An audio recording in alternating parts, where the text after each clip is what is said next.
Okay Brendan, why is the engine back out? We pulled the motor out because we were having some issues with the gearbox. We were looking at putting the gearbox on. We have the new Ukiyo single plate in there, and our clutch release bearing was getting jammed between the pressure plate and the back of the box. So essentially when we were bolting the gearbox up, she was wedging in between, so it was putting pressure on there, the clutch would never release. We were trying to figure out why, because we received a lot of this car in parts, it was never assembled. And it turns out that this engine combo previously ran a 300ZX gearbox with a big adapter plate to the bell housing. So it's pushed the gearbox right back. They've had to make all these little custom bits and pieces to make it work. So we don't know what they've done, and we're going through and finding out now. After assembling a new throwout bearing onto the carrier and putting it all back together, we're having this tolerance issue.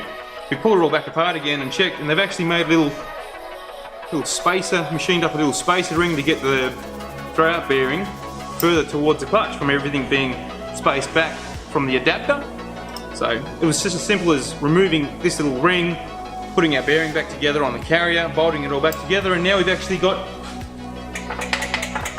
the movement that we require.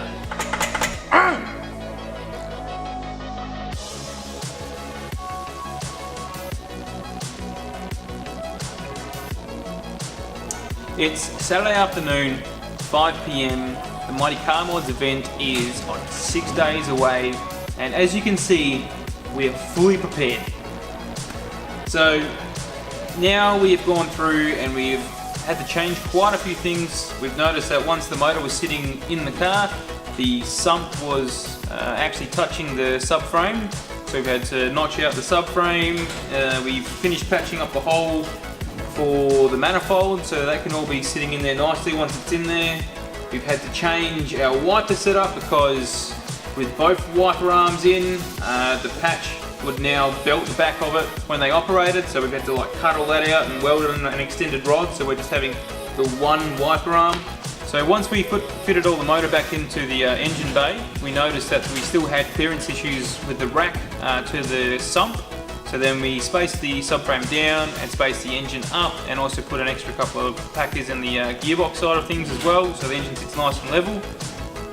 That was good, but then we also noticed that upon fitting the shifter assembly together, we actually couldn't get enough throw over on the shifter to engage reverse. So then we had to modify the aftermarket shifter assembly so that we could actually still engage reverse gear as well.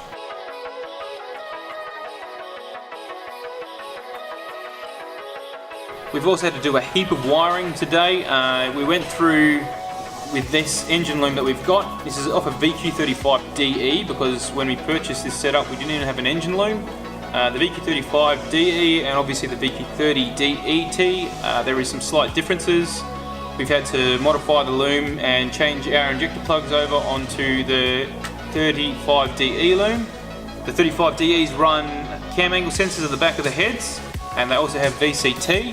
So we've actually got on our 30DET, we've got a single cam angle sensor at the front, which is only a 2-wire, so we've had to change all the cam angle sensor loom and modify it to suit our setup.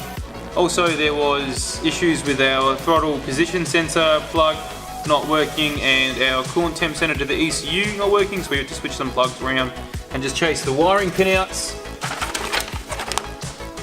as well.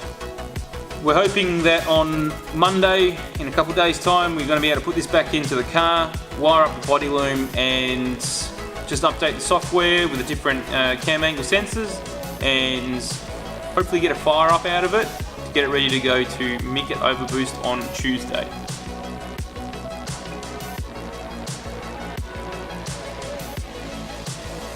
Now that we've actually had some time and finished off the wiring, we've managed to put our new starter motor in, and that means that we can crank it. So we've gone through, we've cranked her over, she's got oil pressure, and it's all looking like it's going to be alright.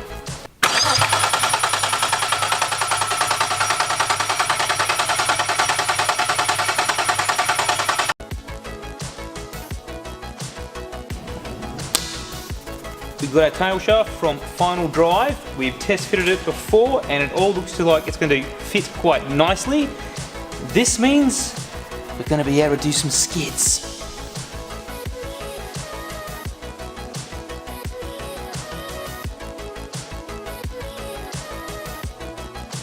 That's it for this episode. There's a fair bit of work cut out for us, but we're quietly confident that we're going to be able to get her ready in the 3-day window and get her up to get tuned. So if you like what you're seeing, hit the like button, and if you want to see some more, maybe subscribe to this channel. Yeah, go for it. Ready? Go. Is it recording? Yes. Is it? Yes.